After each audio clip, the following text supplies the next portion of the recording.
होंगी कि कौन कौन से डॉक्यूमेंट्स रिक्वायर हैं इस स्कॉलरशिप में अप्लाई करने के लिए।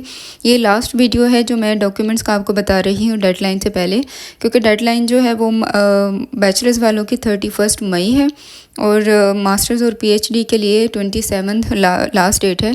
तो ये मैं आपको लास्ट वीडियो में बता रही हूँ कि आपको कौन कौन से डॉक्यूमेंट्स इसमें चाहिए होंगे अप्लाई करने के लिए। इसमें परसेंटेज क्या होगी, इसमें अगर आप बैचलर के लिए अप्लाई कर रहे हो तो आपकी परसेंटेज 85% होनी चाहिए। अगर आप मास्टर्स और पीएचडी के लिए अप्लाई कर रहे हो तो आपकी जो सीजीपीए है, आपकी परसेंटेज जो है वो 80% होनी चाहिए।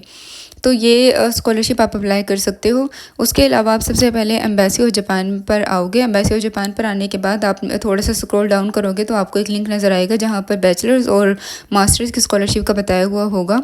आप उस पर क्लिक करोगे। उस पर क्लिक करने के बाद अगर आप बैचलर के लिए अप्लाई कर रहे हो तो उस पर क्लिक करोगे, अगर मास्टर्स के लिए कर रहे हो तो उस पर क्लिक करोगे। उसके बाद मैं आपको फ़ाइनल डॉक्यूमेंट्स बताती हूँ। ये डॉक्यूमेंट्स आपको जो नज़र आ रहे हैं अभी फ़र्स्ट स्टेज पर, अभी सिर्फ आपने ये वाले डॉक्यूमेंट्स भेजने हैं इनिशियल स्क्रीनिंग के लिए। आप ये डॉक्यूमेंट्स अपने एम्बेसी ऑफ जापान पाकिस्तान में भेजोगे, जापान में नहीं भेजोगे। जो पाकिस्तान के अंदर जापान की एम्बेसी है उसके अंदर भेजोगे ये डॉक्यूमेंट्स कोरियर के थ्रू। और अगर आपकी सीजीपीए, आपके डॉक्यूमेंट्स अच्छे सही होंगे, अप टू द मार्क होंगे, तो वो आपको बुला लेंगे रिटन टेस्ट के लिए और फिर इंटरव्यू के लिए। उसके अलावा आपको क्या चाहिए होगा, आपको एक मार्कशीट फॉर्म चाहिए होगा, एक एप्लीकेशन फॉर्म चाहिए होगा, उसके बाद रिसर्च प्लान है, उसके बाद अटेस्टेड कॉपी ऑफ डिग्री या होप सर्टिफिकेट एंड ट्रांसक्रिप्ट आपके रिजल्ट कार्ड हो गए। और उसके अलावा होप सर्टिफिकेट क्या होता है, होप सर्टिफिकेट देखें अगर आप लास्ट सेमेस्टर में है और आपका रिज़ल्ट जो है वो एक्सपेक्टेड है कुछ मंथ्स के आने के अंदर, या आपको फ़ाइनल जो डिग्री है वो नहीं मिली, तब आपको होप सर्टिफिकेट रिक्वायर होता है। तो आप होप सर्टिफिकेट की बेस पर भी अप्लाई कर सकते हो। और आपने जो नंबरिंग देनी है वो बिल्कुल ऐसे ही देनी है। सबसे पहले मार्कशीट फॉर्म आ जाएगा, एप्लीकेशन फॉर्म आ जाएगा, रिसर्च प्लान, नंबरिंग साइड पर इसी तरह देनी है। आपने स्टेपल नहीं करना, इनको A4 साइज़ पेपर पर आपने सबमिट करवाना है। स्टेपल नहीं यूज़ करना। पेपर क्लिप से आप ये डॉक्यूमेंट्स अरेंज करोगे और वहाँ पर भेज दोगे। अगर अटेस्टेशन की बात करें तो अटेस्टेशन आपको अगर आपके अटेस्टेशन HEC की हुई करवा ली है तो आपको यूनिवर्सिटी की अटेस्टेशन नहीं चाहिए होगी। अगर आपके पास HEC की अटेस्टेशन भी नहीं हुई करवाई हुई तो आप क्या करोगे, आप अपने डॉक्यूमेंट्स किसी भी प्रोफेसर से, किसी भी एसोसिएट प्रोफेसर से, HOD से एक स्टैम्प और साइन करवा लोगे तो वो आपके ओरिजिनल बन जाते हैं। तो आपने वो वाले डॉक्यूमेंट्स यहाँ पर सेंड करने होते हैं। अटेस्टेशन यहाँ पर ये मतलब है, अटेस्टेशन आपको यूनिवर्सिटी की चाहिए होगी।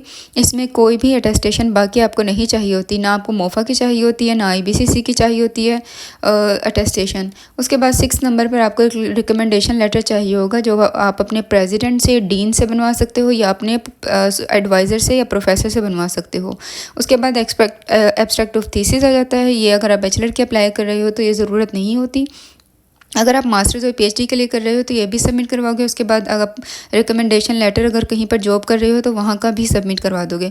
उसके बाद नोट में देखें आपको बताई हुई है जितने भी आप डॉक्यूमेंट सबमिट करवाओगे आपको वापस नहीं मिलेंगे और आपने एप्लीकेशन अनस्टेपल ही सबमिट करवाने हैं, इनको स्टेपलर यूज़ नहीं करना।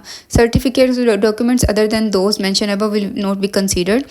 इन डॉक्यूमेंट्स के अलावा अगर कोई भी आप भेजोगे डॉक्यूमेंट वो कंसीडर नहीं होगा। आपके सिर्फ यही वाले डॉक्यूमेंट्स कंसीडर होंगे, एम्बेसी ने सिर्फ यही मांगे हुए हैं। अब आप ये जब डॉक्यूमेंट्स कंप्लीट कर लोगे तो आप ये कहाँ पर सेंड करोगे, आप ये डॉक्यूमेंट्स बाय कोरियर या बाय पोस्ट आप सेंड करोगे। अगर आप इस्लामाबाद से हो, अगर आप पंजाब से हो तो आप इस्लामाबाद की जो एम्बेसी है वहाँ पर अपने ये डॉक्यूमेंट्स कोरियर करवा दोगे। और बाय हैंड जो है वो ये एक्सेप्ट नहीं करेंगे आपके डॉक्यूमेंट्स, आप सिर्फ कोरियर ही करवाओगे तो ये एक्सेप्ट करेंगे।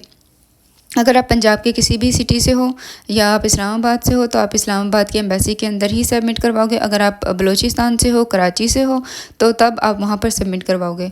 उसके अलावा ये कुछ क्वेश्चन एम्बेसी की वेबसाइट पर ही आपके आंसर दिए हुए हैं, इसको भी मैं एक बार बता देती हूँ।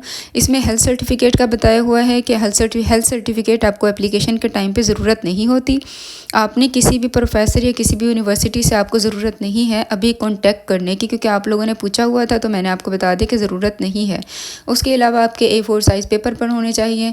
अच्छा, ये दोनों तरह से आप फिल कर सकते हो, आप हाथ से भी राइट कर सकते हो या आप एडोब राइटर का इस्तेमाल करके भी आप इसको फिल कर सकते हो।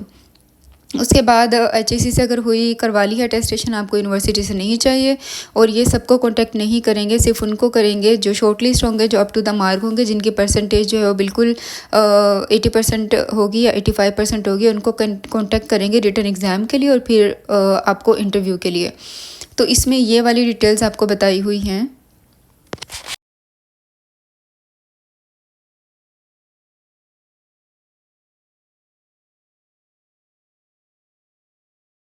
आपको सिर्फ ये डॉक्यूमेंट्स रिक्वायर हैं, इनके अलावा आपको कोई भी डॉक्यूमेंट रिक्वायर नहीं है। तो अभी भी आपके पास कुछ दिन है, आप ये डॉक्यूमेंट्स जल्दी से बना लें और एम्बेसी ऑफ जापान पाकिस्तान में भेज दें। अगर फिर भी कोई क्वेश्चन है कमेंट बॉक्स में कमेंट कर दें, मैं जवाब दे दूँगी। अगर वीडियो अच्छी लगी है तो लाइक कर दें, सब्सक्राइब भी कर लीजिएगा। और अगर जो एड्रेस है एम्बेसी का इस्लामाबाद की और कराची की, वो आपको वेबसाइट पर ही मिल जाएगा। तो आप वहाँ से देख कर अप्लाई कर दें कोरियर के थ्रू। और वीडियो